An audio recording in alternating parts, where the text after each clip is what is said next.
Welcome to this video. In this video, I'm going to give you 25 cognitive psychology multiple choice questions and answers. I'm going to explain the answers as well as present the correct answers in each of the 25 multiple choice questions. Remember, this is part 2 and the continuation of the earlier video that I posted, which is 50 cognitive psychology multiple choice questions and answers. So this is a continuation of that video. If you are new to this channel, I would like to urge you to subscribe to our channel. Please feel free to write any comments related to this channel or video. You're also free to share this video to other students who may find it useful in their studies. So without wasting much of your time, enjoy. Thank you so much for supporting this channel. Bless you. Number 1, garden path sentences are characterized by.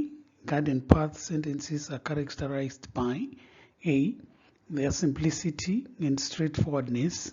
B, their complexity and ambiguity, leading to temporary misinterpretation. And C, their poetic language and metaphoric meanings. D, their use of vivid imagery and sensory details. Garden path sentences are characterized by. The correct answer is B. They are characterized by their complexity and ambiguity, leading to temporary misinterpretation. So the correct answer is B. When solving problems, a heuristic is best described as. When solving problems, a heuristic is best described as A, a systematic procedure that guarantees a solution. B, a mental shortcut or a rule of thumb that simplifies the decision-making process. C, a step-by-step approach of reaching a specific goal. And D, a problem-solving technique that involves generating multiple possible solutions. When solving problems, a heuristic is best described as. The correct answer is B. This is a mental shortcut or a rule of thumb that simplifies the decision-making process. For example, when you are about to choose a restaurant to have dinner, you then think of a popular or a restaurant that is popular and that often is a lot of people going there. So instead of coming up with the possible solutions, you just take a mental shortcut or a rule of thumb to say if the restaurant is popular, probably it's the best restaurant in town. So you'll be using what we call a heuristic, whereby you're using a mental shortcut or a rule of thumb to simplify the decision-making process. So in this case, the correct answer is B. What is the relationship between morphemes and phonemes? What is the relationship between phonemes and morphemes? A, phonemes are units of sound, while morphemes are units of meaning. B, phonemes and morphemes are synonymous terms for the smallest units of language. And C, phonemes and morphemes are interchangeable terms referring to written language. And D, phonemes represent written symbols while morphemes represent spoken words. What is the relationship between phonemes and morphemes? The correct answer is A. Phonemes are units of sounds while morphemes are units of meaning. For example, if we have a word like cats, the letters CAT may represent what we call phonemes, while the word cats itself will represent what we call morphemes. And This is the relationship between the two. For phonemes are units of sound, while morphemes are units of meaning. Visual imagery involves A. The ability to see objects clearly in one's mind without external stimuli. B. The involuntary reaction of the eye to light. And C. The process of detecting visual patterns in complex images. And D. The perception of motion in still images. Visual imagery involves, the correct answer is A. The ability to see objects clearly in one's mind without external stimuli. So when we are talking about visual imagery, we are basically talking about, these are mental representations of objects or events that we see in the absence of direct sensory input, in this case, which is referred to without external stimuli. So the correct answer is A. Decision making in cognitive psychology involves, A. The automatic execution of predetermined actions without conscious deliberation. B. The ability to recall past events and experiences. C. The sensory perception of the environment. And D. The process of choosing between different options based on preferences and goals. Decision making in cognitive psychology involves, the correct answer is D. This is the process of choosing between different options based on preferences and goals. So this is what decision making entails when we are talking about this concept in relation to cognitive psychology. The rules, the set of rules for structuring sentences is called, A. Linguistic determinants. B. Morphemes. C. Grammar. And D. Phonemes. The set of rules for structuring sentences is called grammar. So the correct answer here is C. So when we are talking about grammar, these are a system of rules or a set of rules that governs how words and sentences are structured in a language. So the correct answer is C. What are the two types of prospective memory? A. Cue-based and cost-based. B. Event-based and time-based. C. Time-based and cost-based. D. Cue-based and event-based. What are the two types of prospective memory? The correct answer is B. The two types of prospective memory are event-based and time-based. So when we are talking about event-based prospective memory, this is whereby one remembers to perform an action when a specific event occurs. And when we're talking about time-based, this is remembering to perform an action at a specific time or after a certain interval. So when we're talking about event-based memory, this is whereby an example may include when one remembers to give a friend a message when they actually see the individual. That is, you remember something because of an event.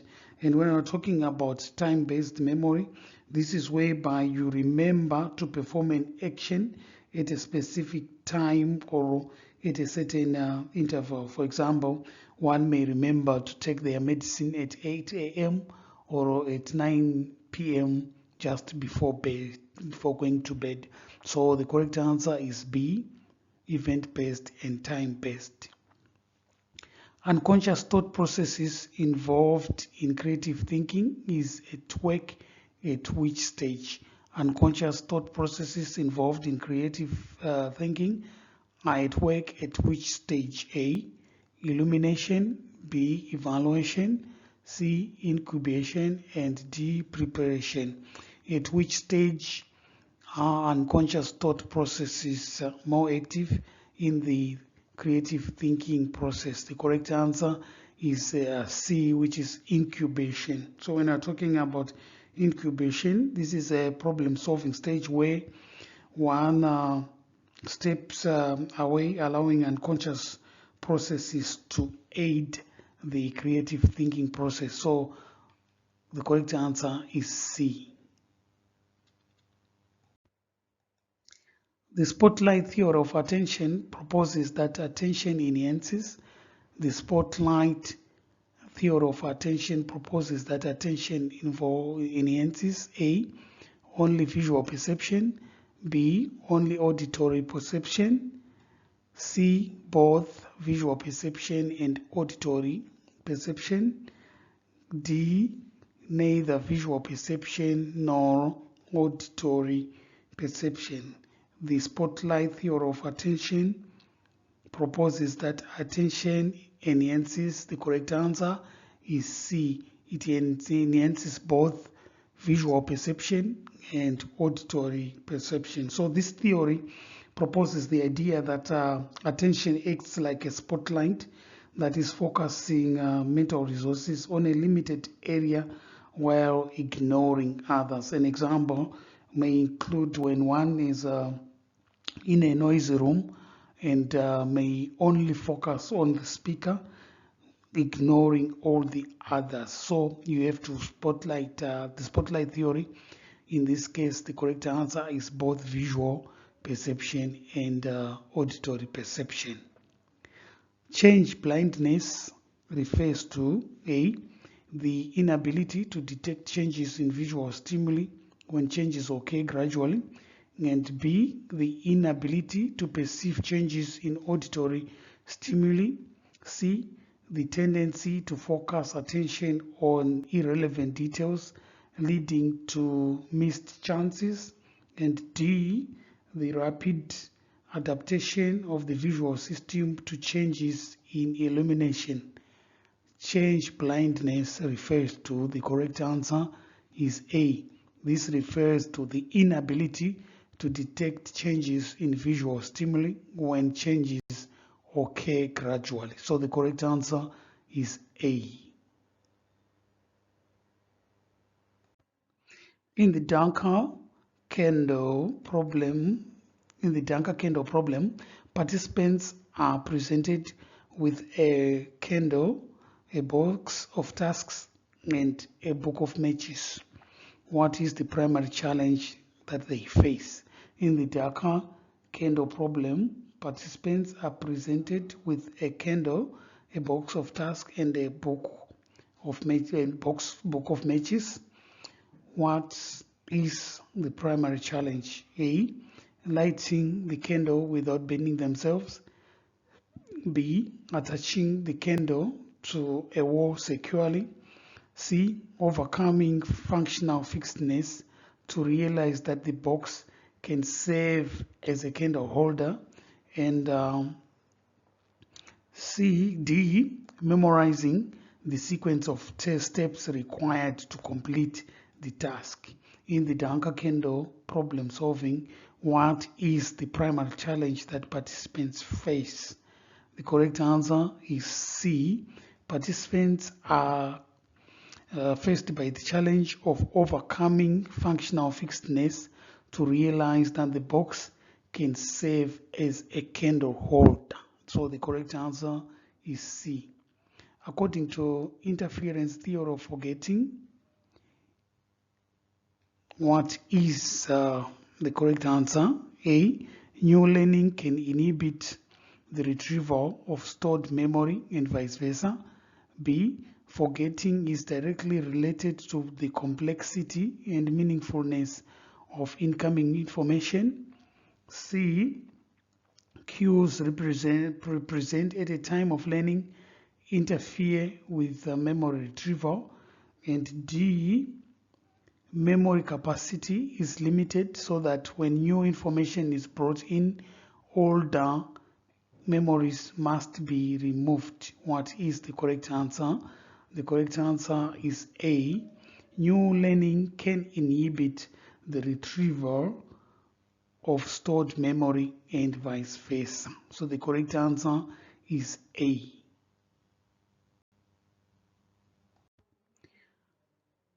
Drawing conclusions based on formal principles of reasoning is termed as.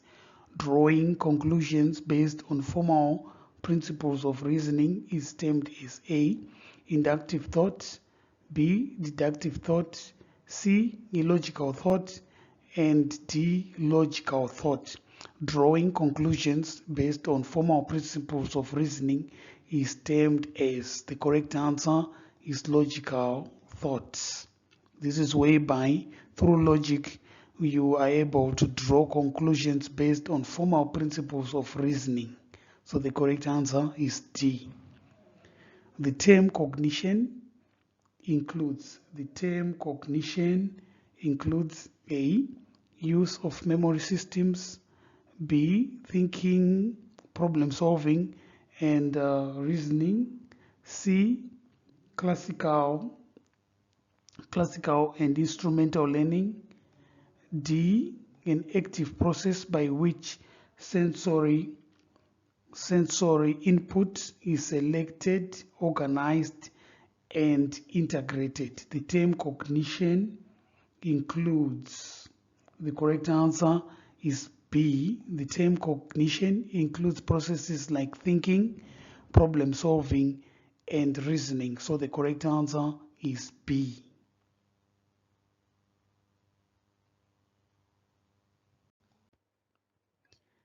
All the following represent components of natural language use except. All the following represent components of natural language use except A. Syntax, B. Pragmatics, C. Mnemonics, and D. Semantics. All the following represent components of natural language use except. The correct answer here is C. If you look at all the other three options, they represent components of natural language, while C represents a technique that is used to aid memory retrieval. So the correct answer is C. When related sentences are put together to make a sensible message, this refers to. When related sentences are put together to make a sensible message, this is referred to A. Context, B. Semantics, C. Pragmatics, D. Discourse. When related sentences are put together to make a sensible message, this is referred to as discourse. So the correct answer is D.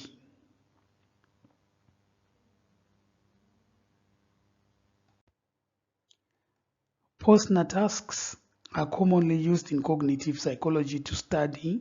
Postner tasks are usually used in cognitive psychology to study A. Memory encoding processes, B. Visual attention and spatial orientation, C. Motor skills learning, and language comprehension. Postner tasks are commonly used in cognitive psychology to study. The correct answer is B. These are commonly used in cognitive psychology to study visual attention and spatial orientation. Procedural memory is best defined as the memory for. Procedural memory is best defined as the memory for A. Facts and knowledge about the world, B. Personal experiences and events, C. Skills and how to perform tasks, and D. Emotional experiences and reactions.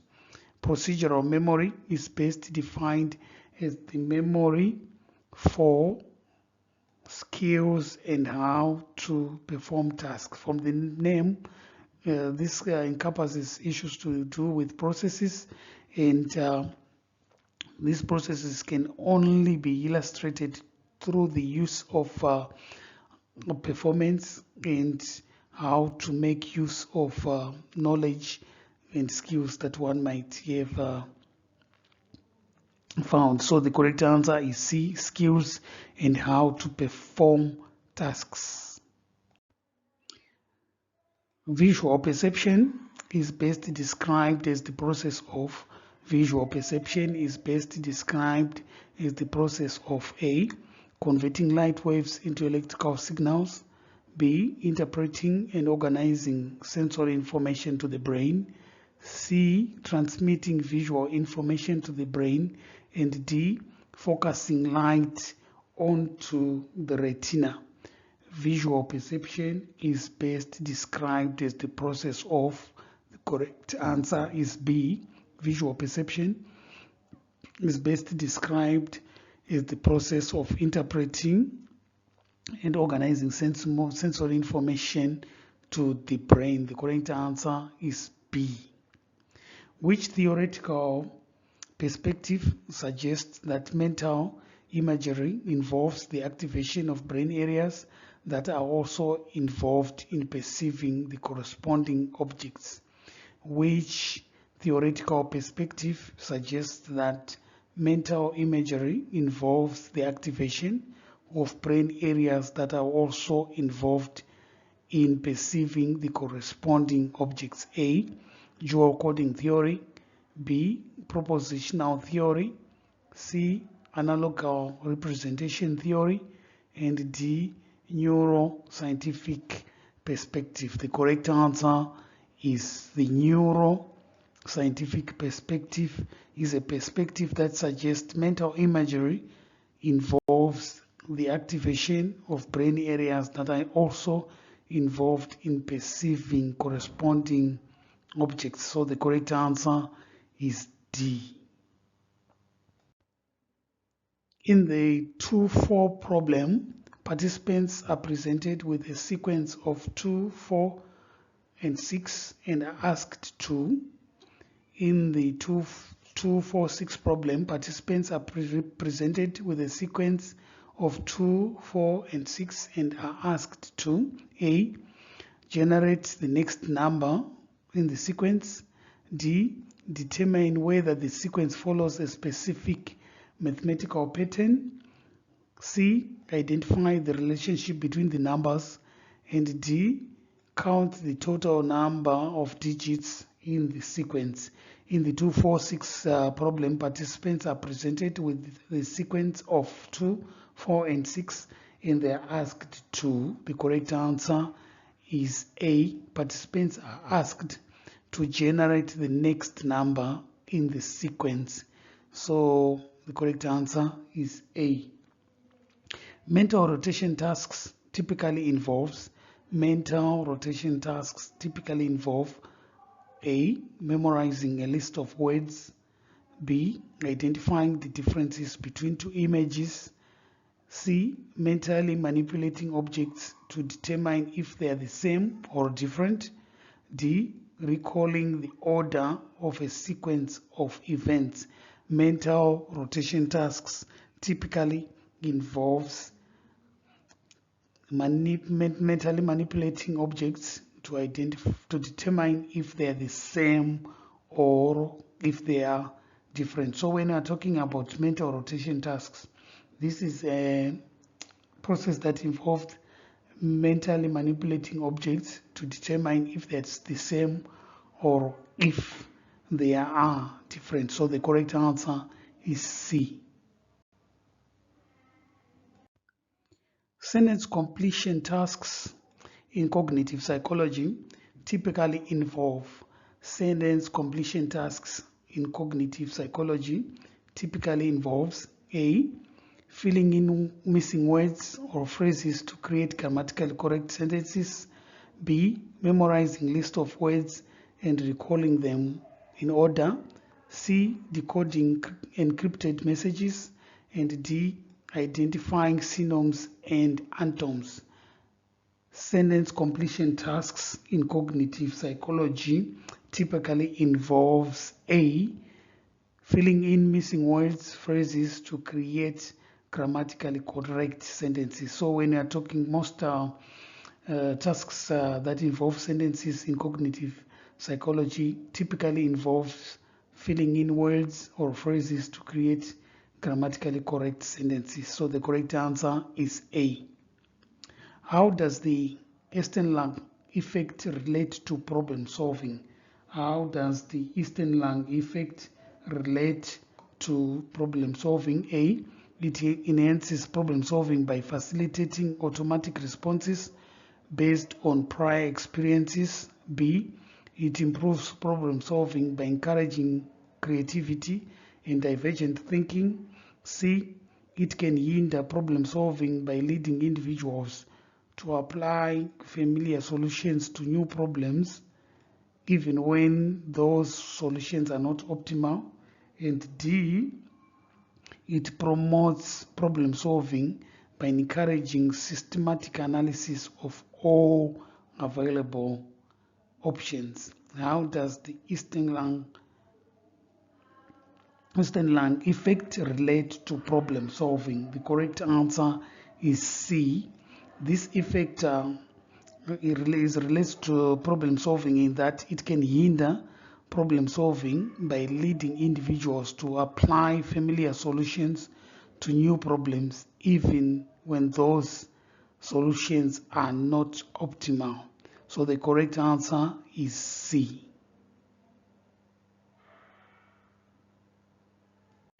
This is the last question in part 2. Which term refers to the process of mentally bringing stored information to consciousness? Which term refers to the process of mentally bringing stored information to consciousness? A. Encoding. B. Retrieval. C. Consolidation. And D.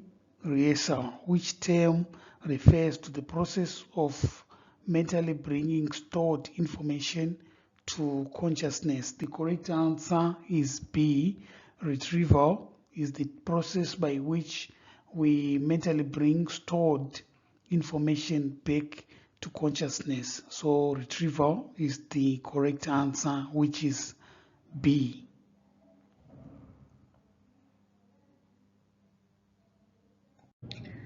Thank you for spending time with me, and I hope you have enjoyed this video. Feel free to comment, to share, and if you haven't subscribed to this channel, I urge you to subscribe. It was wonderful spending time with you. Enjoy the rest of your day. Thank you.